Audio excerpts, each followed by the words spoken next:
Pipeline to Profit Podcast, the show where B2B sales and marketing stop pointing fingers and start working together to drive real, measurable growth. Sales and marketing leaders, small business owners, and solopreneurs. If you're looking for a full pipeline of qualified leads, a healthy inbound flow of traffic, and a great brand reputation, you're in the right place. Together, co-hosts Tracy Bedwell and Krista Mollion bring over 3 decades of experience working with leaders on business growth. They aren't messing around. They cover the key topics to get you the ROI your business deserves. Enough said, let's dive in. Hello everybody and welcome to our episode talking about follow-up. You have myself on this, which is Tracy. I am the sales expert and run Sales Training International. And you have my colleague, Krista. Maybe Krista, you'd like to introduce yourself? Sure. I'm Krista Mollion and I run Unignorable Brands, which is a marketing agency. So you have sales and marketing. And we're going to talk about a subject today, which I don't know whether it's the same in marketing, Krista, but I know in sales, it is the bane of most salespeople. They hate following up. In fact, a lot of salespeople don't even follow up because they hate it so much. It's the worst part of their job. So what we're going to talk about today is follow-up. And I'm going to talk about it from a sales point of view and some best practices and do's and don'ts of how to follow up. And Krista is going to talk about it from a marketing point of view and best practice and do's and don'ts from marketing. So do you know what I think we should do, Krista? I think we should start with marketing, because marketing comes generally before the sales part. I think it makes sense that we start with the marketing part of this. And maybe you can start with, I'm going to ask you a question actually before you start giving us actual nuggets of advice. How do you feel most marketing people do in terms of following up? I think that's all we do. I think that we're permanently on the follow-up. And that's, if you ask me, what do marketers do, right? Is we're all about following up and tracking who reacted, what did they do, then sub-segmenting them. So we'll get into that, but that's basically all I do all day long. Follow up. Awesome. That's follow good. Up. Okay. Do you know what? The reason I asked you that is because I am not a marketeer at all, but I sit at my desk and I get these campaigns come through. We all get them in our inbox. And for me, I always think, oh my God, what are they doing? Like, they're just not really following up very well, or they're not doing this. And I obviously am talking about the bad examples where you're getting those constant bombardments of emails, like you're getting them every day. Did you get my last email? Pushing this to the top of your inbox. Why are you not responding? Yeah, you're shaking your head. But that's the side of the marketing follow-up that I see. And I think, oh my word. So that's why I asked that question. So why don't you take me through your process of, if somebody was running their own business, or if they're new into a marketing role, how do you follow up on what you're doing, say, for example, for a campaign, etc.? Okay, so the first part is not to separate the follow-up from the actual process. So what we're looking for in marketing is 7 touch points where a person shows their interest.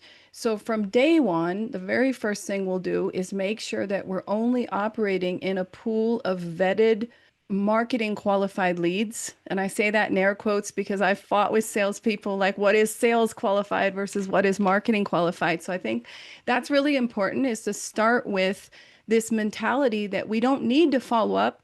If we're doing everything right, it's just part of the process. So it's not a separate endeavor. So that's number one. And then start with your marketing qualified leads so that you're not just going into a pool of people who haven't demonstrated 2 things. They have to demonstrate demographical fit. So if you tell me we're going after sales leaders in the UK in mid-sized companies, and you define that, what is a mid-size for you? So that's demographic fit, but that's not enough. We also need psychographic fit. So I'm going after sales leaders in mid-sized companies in the UK in a certain size range who have interest in a certain thing, like they have a problem that we're hoping that they want to solve. And if you start that way, you're already not going to feel like you're being verbally abused, vomited on by getting emails that don't apply to you because you're thinking, okay, at least they know that I'm a sales leader in the UK and they're talking to me and my problems. And then what we're doing is we're doing the touch points. So we start with a pool that we think is good, that we've already vetted for demographic and psychographic fit. Very important. Now, it's easy to find demographic fit, but it's harder to find psychographic fit. So that's something that we work really hard on in marketing. And we are looking for triggers to see how they behave. So if someone opens my email but doesn't click, I put them immediately into a pool of potentials. If someone clicks, I put them into a pool of hot, and I leave them in the hot pool until they stop clicking. Because there have been people who, if you have to find that balance, if you email people too much, then they tune out. So if you're getting, maybe you got me, the first email was great, but then the second email, it was also good, but then the third day, okay, now I see what you're doing. You're just going to keep going around. So what I try to do is I try to keep people in the hot pool as long as possible by engaging them. And that's the second trigger. It should never be passive. And I think that's where I'm going to let you talk about sales process, but let me just tell you that follow-ups, it sounds like I'm doing all the work. I'm following up with you. Whether or not you want me to follow up with you is the question. So my game in marketing is to look for psychological triggers, look for your behavior, what you're doing, that signals to me and my team that you might be interested in this offer. And then we send you something to engage you. So that's the key word. It shouldn't be a passive thing. If you're following up, that's why I hate that word, but I thought this would be a great topic for us to talk about. It means that I'm chasing you. It's like a cat and mouse game. And you and I both know, and in sales and marketing, it's going to be the same. The faster you chase somebody, the faster they run away. So instead of us following up with people, we need to reframe it, and we need to look for behavioral triggers, and then we need to segment people accordingly. And that can change at any time. So one time they're in the hot lead, then they've lost interest, we take them out right away. And we're trying as hard as possible to push for a response. So if emails feel like you're being just verbally vomited on, like I said, we're doing it wrong. What we should be doing is we should be engaging you, and we have to come up with very creative ways to engage you. And I can give you some examples, but I don't want to talk too long, but I'll just tell you one thing that you can do right away is you can say, our company is giving away a free sales audit to see, are your sales team getting the right training? How do you measure up? And this is 100% free, but we usually charge for it. And so we're going to do a giveaway. If you're interested in getting into the offer, you just have to give us your email here and we'll put you in the pool and we'll call your name. What does that do, Tracy? It immediately segments out the people who actually care about training versus the people who are like, I don't care if it's free or paid. I don't care about training. My sales team doesn't deserve it.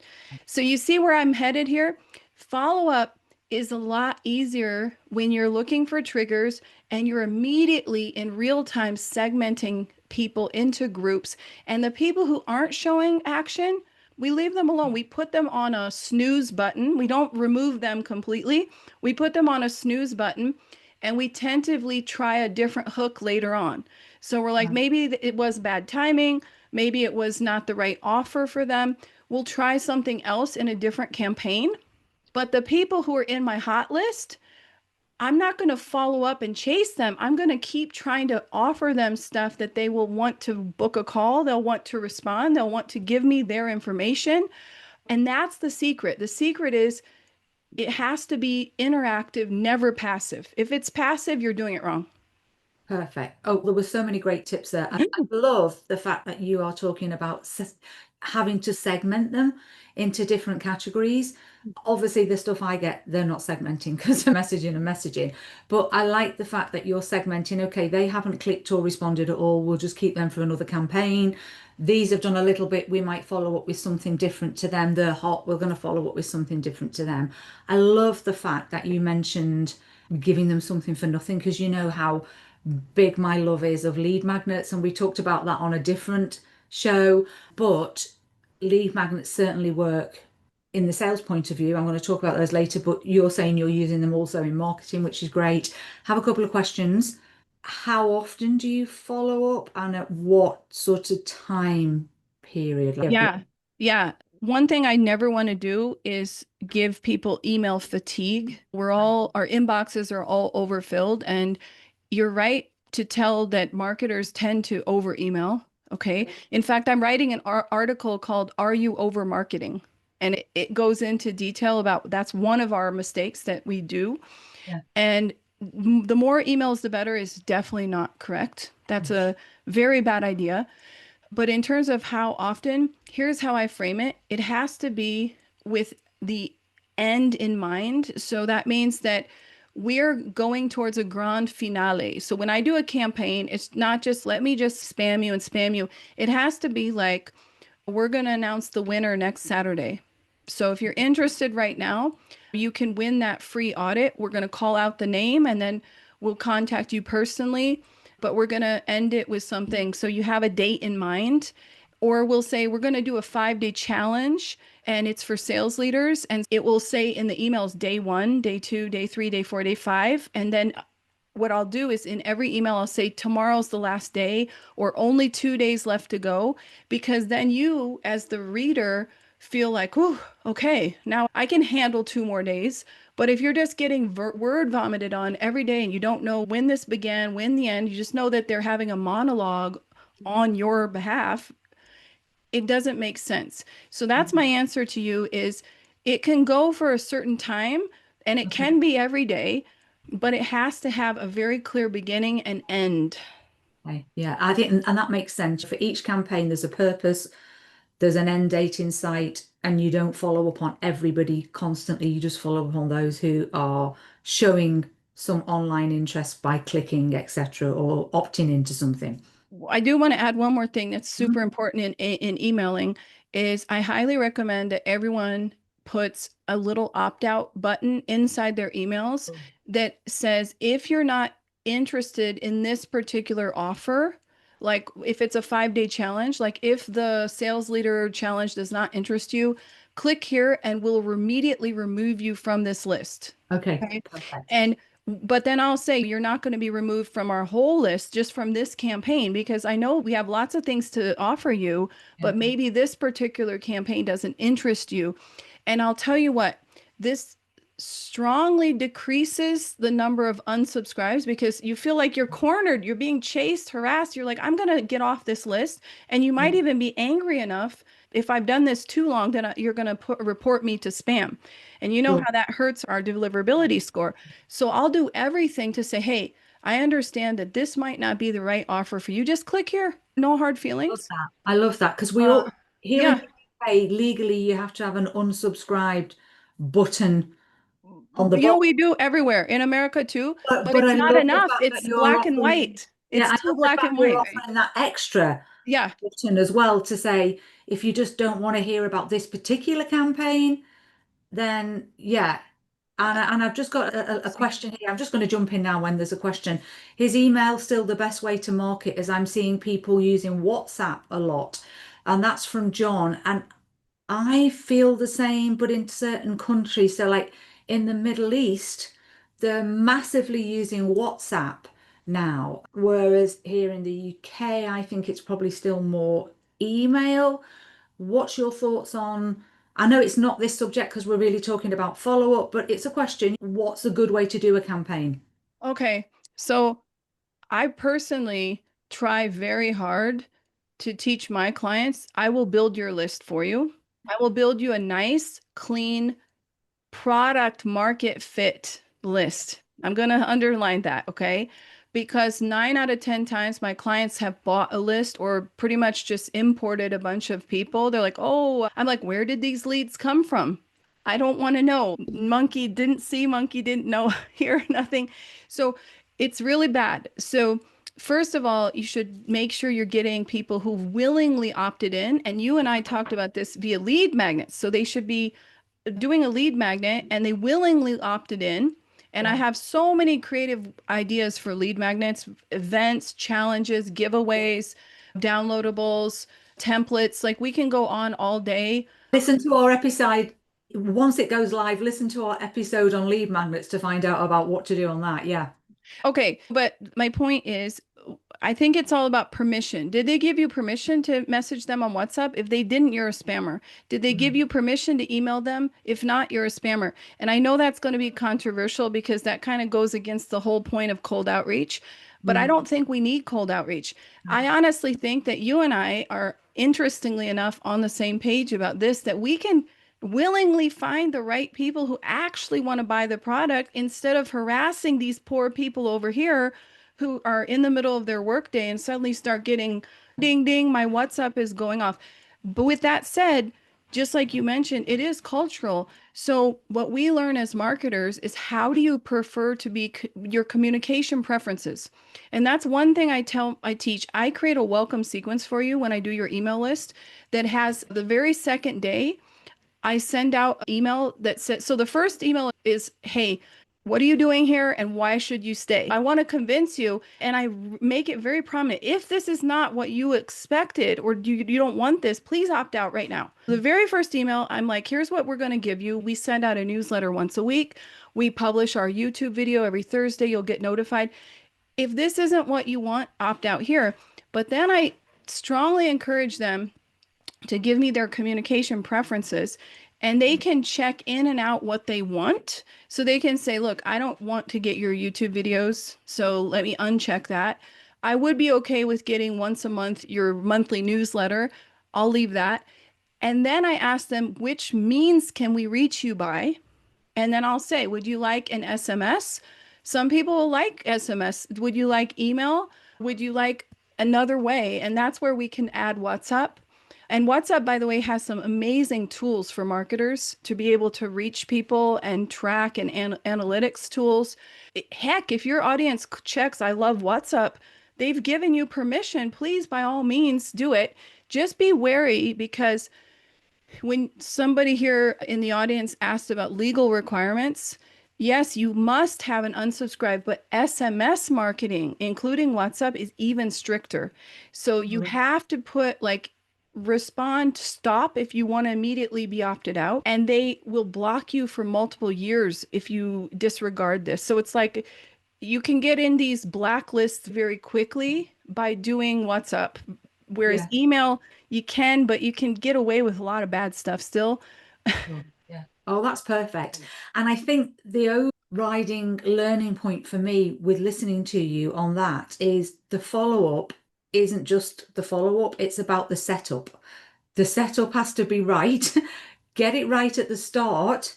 And then the follow-up is staged with an end in mind. It's very bespoke. It's very personal to the communication preferences. It's also personal to how interested they are, etc. So the follow-up, you're quite right, should be easy if you set it up right in the first place. It should be a conversation. So I think the secret is it shouldn't be one way.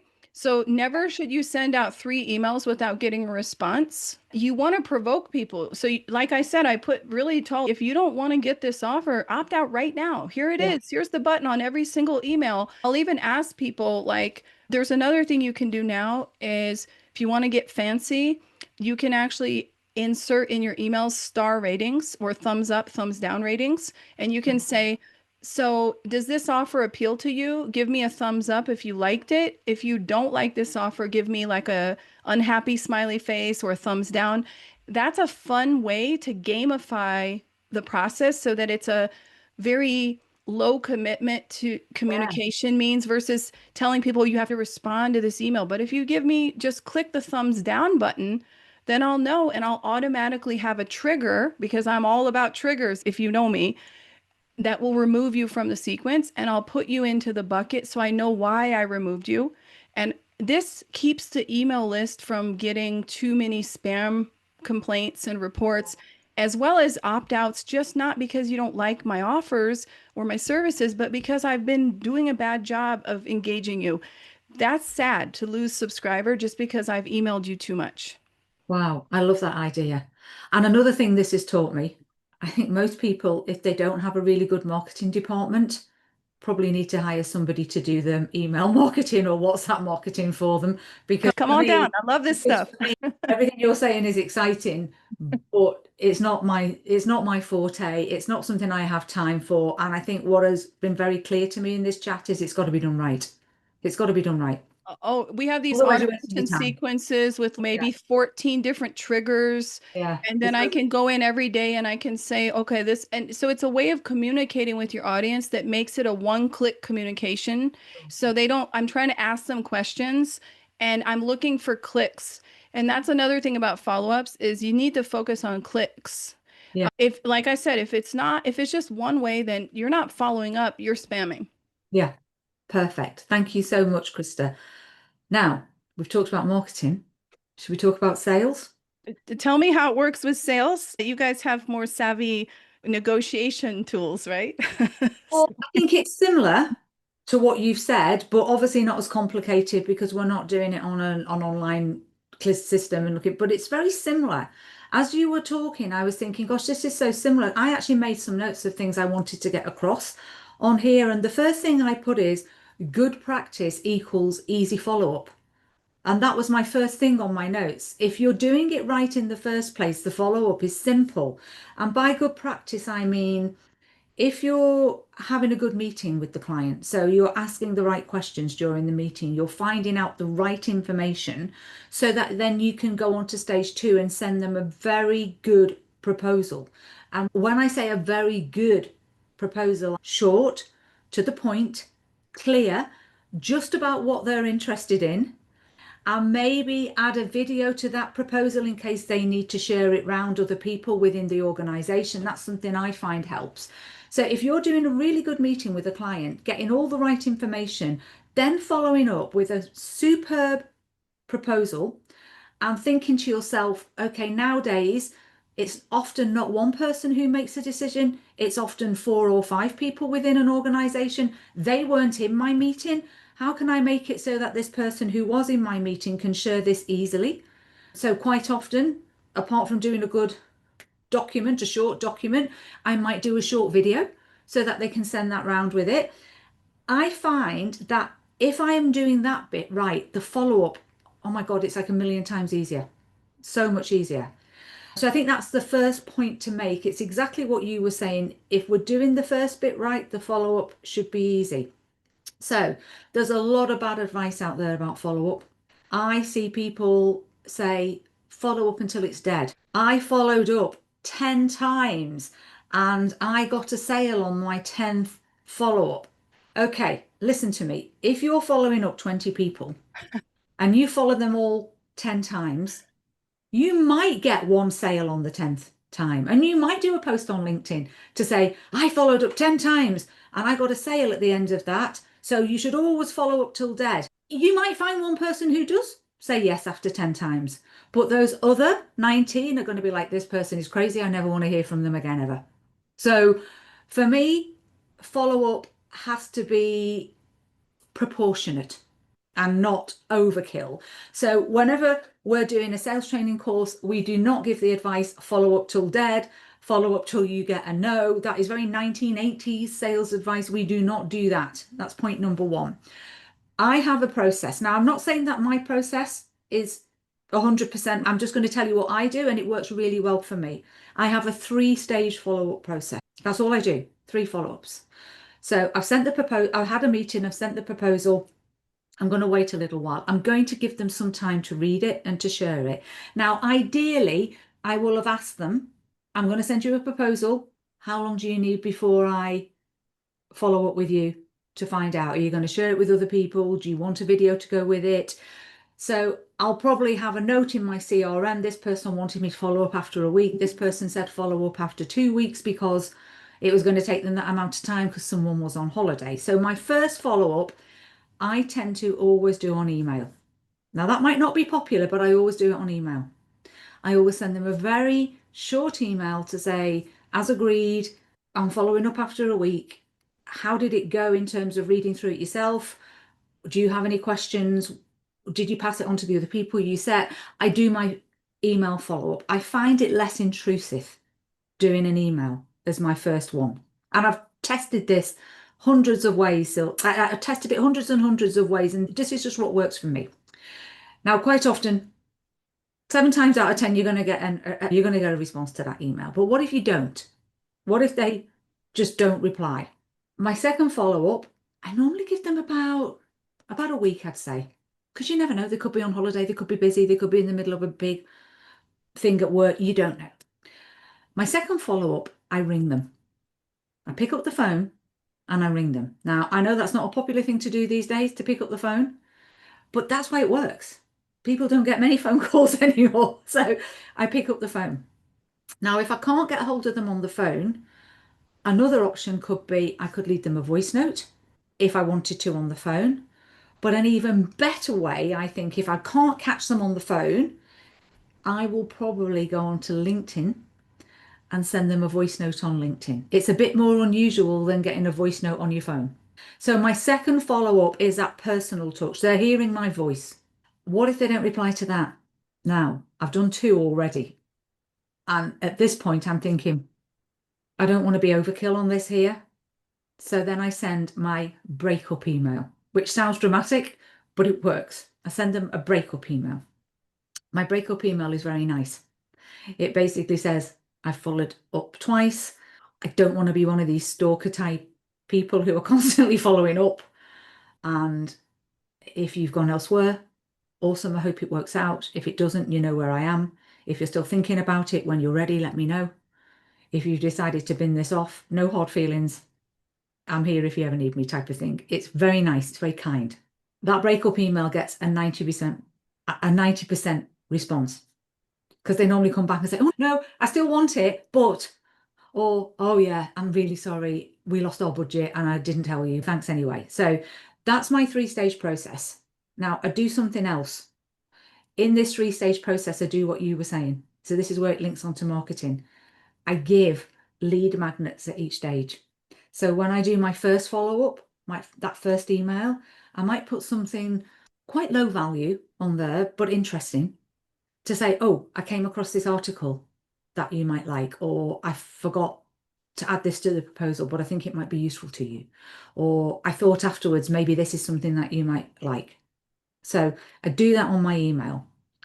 Obviously, I don't do it in the follow-up in terms of my voice note, but on my breakup email, I go big. I go big on my breakup email. I give them something really high value. I'm going to say, there's no hard feelings.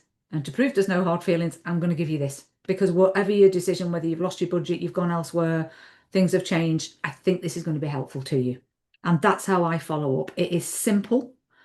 It is non-intrusive. I don't find. I've probably follow up over a month. Those 3 touch points are probably over a month. I keep them on the database so that they still get my newsletters, they still get everything else.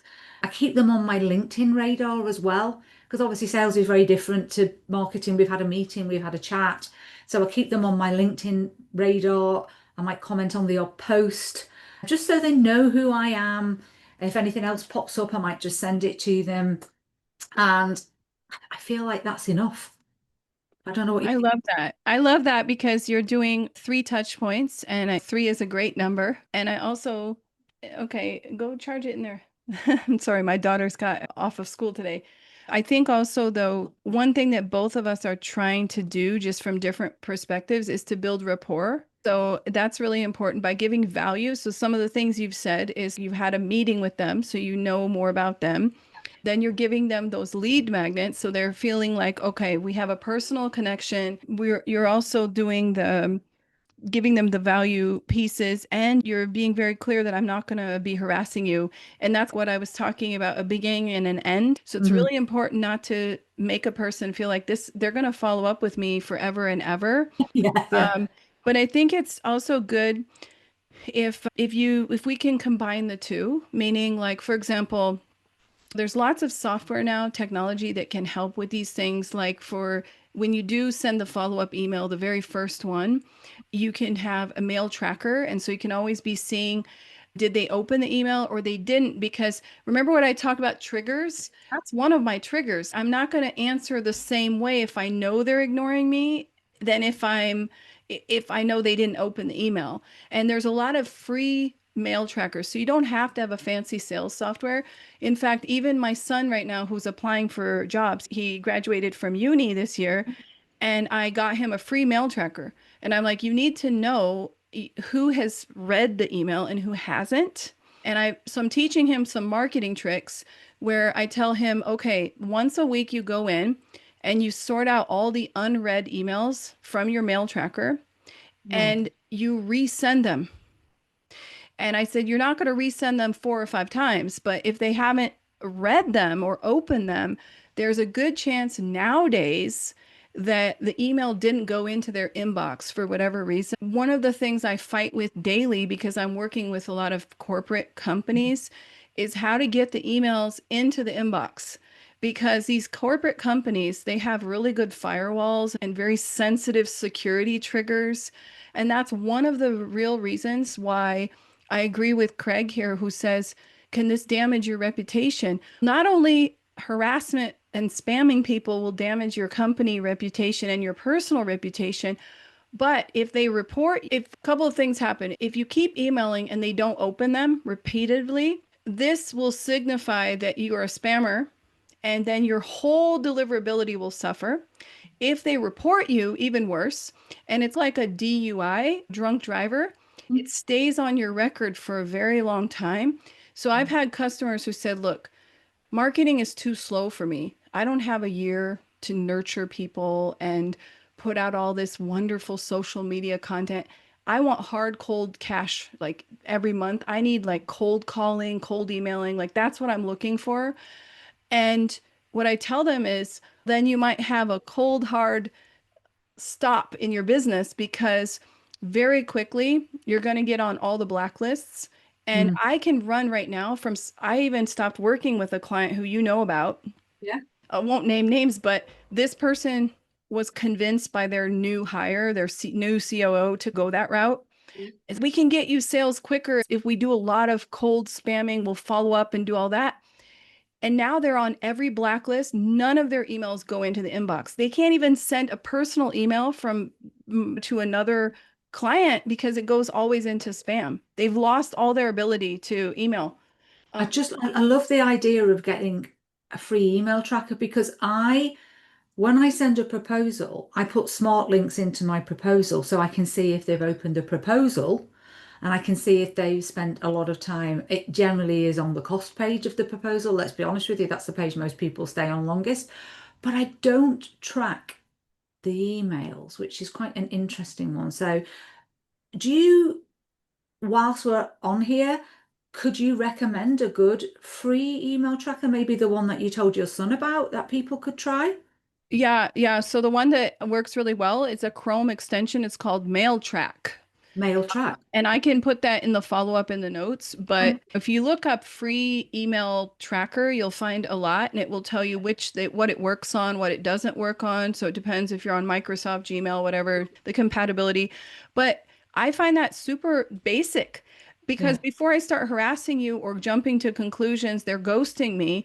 Why don't we just basically look If back? they've opened the email. Did they Yeah. even get the email? And the funniest thing is a lot of times we jump to that conclusion that they're ghosting us. And if we do call them, they'll be like, hey, thank you so much. I've been super busy, or summer was hard. I got lost. I need to catch up on my emails. It must have gone somewhere buried into my email inbox Yeah. somewhere. Yeah, Craig says that too. They're too impatient. They hire marketing companies to spam, and then they're blacklisted. And not only that, it ruins your reputation because these companies aren't doing market product fit. They're not doing enough due diligence to make sure they're targeting the right people. So then I'm an entrepreneur. I have a marketing agency. I'm getting cold outreach for people saying, looks like you're on the job market. And so did you know I can give you, like, our company can get you this and that. Like, where did they find these things? They're just so wrong. They don't. They're just literally, they're just like literally chucking enough at the wall that they're hoping enough will stick. Which, Spaghetti marketing, spaghetti marketing. So the follow-up, I think another thing that some tips I have is besides getting an email tracker, which it can be as easy as a free tool to check if they've read it and then doing a resend once a week, go through and just sort out the ones where they've from your sent folder. It will put a little sticker next to them, and then you can just resend those. So I'll do that at least once. Yeah. And the other thing is, I think we have to catch people in an emotional way. I think marketing is a lot about emotion, and probably sales is too, with persuasion and confidence. And I think that in the follow-ups, no matter if it's a email or a call, I think that we need to make sure that we are recapping what we've understood from them. One thing you said, remember a beginning and an end? I Yeah. think that's the two real big secrets to follow up are make sure there's a beginning and an end to what you're going to do with this lead. And number two, make sure that they feel like it's a conversation, a two-way conversation. And so if you recap what you've heard from them during the meeting or what you know about them, that already sets the tone for a much higher response rate than if you're just copying and pasting some AI generated emails templates. I'm like, I'll even use their own words. I'll be like, I saw you on. Which is a sales technique to repeat back what they've said. Super important. And then also what you said about timing, beginning and end. I think that if you're just chasing a person and you have no idea when they're going to make a decision, so what you do is really smart. And I think on the marketing side, we try to do a similar thing where we're like, we're going to be running this campaign. We've got a countdown timer. It's almost over. We're going to do the big giveaway announcement, or we're trying to fill a webinar and we've got an actual date for the webinar, or we're launching a course, or we're trying to always make it interesting, but with a very strong time frame. When you're doing personal sales for a larger organization and they've asked for a proposal, I think for me, I've always tried to set up that when I'm on the first call, I try to already book the second call. So I'm like, so when do you think this decision will be made? Is this a 2-week process, a 1-week process? Are you in a hurry? Or is this maybe a longer time frame? And then it gives them the opportunity to always reschedule if there's been a delay. That's one thing. And then also giving them options that they don't have to go into a lengthy explanation. If they turn you down, I would just ask them, is this decision on hold right now? Have you gone in a different direction? Or do you just need more time? Yeah. And if you say and what I do is I make an email and I'll make the links clickable. And this could be a personal email to you, but you only have to click and you don't have to respond to me. You don't have to give me your whole drama explanation. I think that sometimes if you just say, just answer yes or no, click here in the email, and then that will trigger you to get out of the sequence and we stop bothering you. We put you on snooze mode. We move. That's another trick that I've used a lot in my emails. I think that works really well on marketing. I think when you've had quite a big sales conversation, that's probably a little bit dismissive after you've already spent hours with them and done a big proposal. But I like what you said about making it personal. And I think that when I'm doing the sales follow-up, that second follow-up, whether it's actually they answer the phone or I'm leaving a WhatsApp voice note or I'm leaving a LinkedIn voice note, that's when I say, can I just check I got this right? And I think the fact that they hear your voice, it makes it more of a need to reply to you. It's a conversation. It's just not another email in your inbox. And I think on that breakup email, it's a little bit similar to what you said, in that if you've decided to go elsewhere, no hard feelings. I'm going to give you something free anyway. Let me know how it goes. If it doesn't work out, I'm still here. If you need more time, just reply and let me know, and I'll just put you in my diary for when you say you want. If it's a no, I'd love some feedback if you don't mind giving me the feedback as to why. Again, no hard feelings. Here's some free information that I think you might be interested in. I think they're both similar.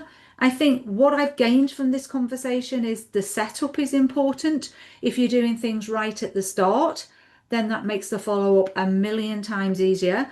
I also think having a process. So obviously in marketing, you may have slightly more touch points than you do after a sales call, but having an end in sight.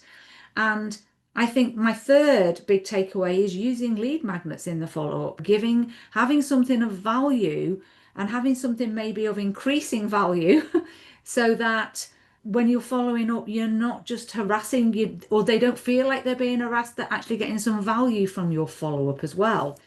I think they're my three biggest takeaways from this conversation. Get the start right, get the sequence right, and the end in sight, and have some value in your follow-up. And it's that simple. You covered it. And don't be dismissive. I think that salespeople and sometimes marketing people have been taught wrongly to be a little bit aggressive with people. And I've received emails like, this is it.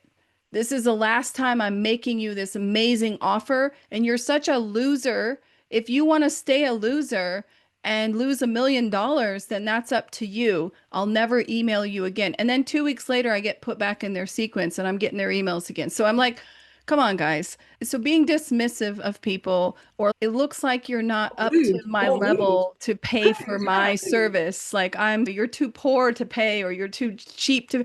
I've had messages like that. And I'm like, and you think that's ever going to land you a client? Is that ever a good idea? Never, ever.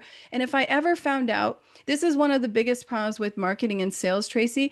We are working on behalf of others. So it's not my personal brand reputation. In this case, I'm actually in charge of protecting my client's brand reputation. So imagine if you find out that your marketing and sales team are harassing people, are misrepresenting, or maybe threatening, or being aggressive, or being dismissive, and you have zero idea. You just think, they're doing a good job, they're working hard.